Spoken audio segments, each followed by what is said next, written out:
Hi అండి. Hello అండి.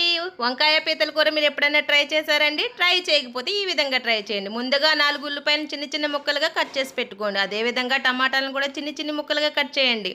పచ్చిమిరపకాయలని ఒక 5, 6 అనుకోండి చీలికగా చీల్చి పెట్టండి. నిగనిగలాడే నల్లంకాయలను కూడా కట్ చేసుకుని సాల్ట్ వాటర్‌లో వేయండి.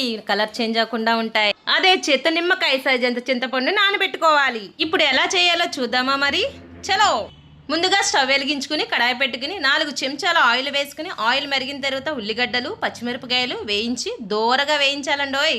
ఆ చేత్తోనే గరిటె తీసుకుని అటు ఇటు తిప్పి మూత పెట్టి మగ్గించిన తర్వాత మన రుచికి సరిపడా సాల్ట్ తీసుకుని అందులో వేసి మళ్ళీ మూత పెట్టి మగ్గించుకోవాలండి. అలా మగ్గించిన తర్వాత నిగనిగలాడే మన నల్లంకాయ గడి ఎదురు చూస్తున్నాడండి ఎప్పుడు వేద్దామా అని. దాన్ని కూడా వేసి మూత పెట్టి ఒక్కసారిగా తిప్పుకుని మూత పెట్టి మగ్గించాలండోయ్.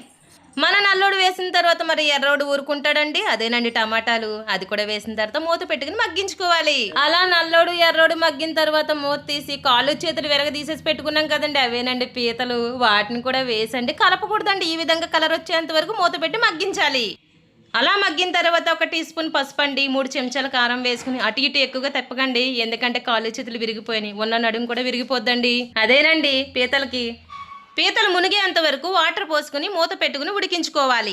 అందులోనే మనం ముందుగా నానబెట్టుకున్నటువంటి చింతపండు రసాన్ని కూడా వేసుకుని మూత పెట్టుకుని మరొకసారి ఉడికించుకోవాలండి. నేను మీకు ఈ స్క్రీన్ మీద చూపిస్తున్నటువంటి మసాలా దినుసులండి మిక్సీ పట్టి ఆ పేస్ట్ ని కూడా ఈ కర్రీలో వేసుకుని మరొకసారి కలుపుకొని మూత పెట్టి ఉడికించుకోవాలండి. నెలగా కొత్తిమీర చల్లుకుంటే పీతలు కూడా రెడీ. బాయ్ అండి.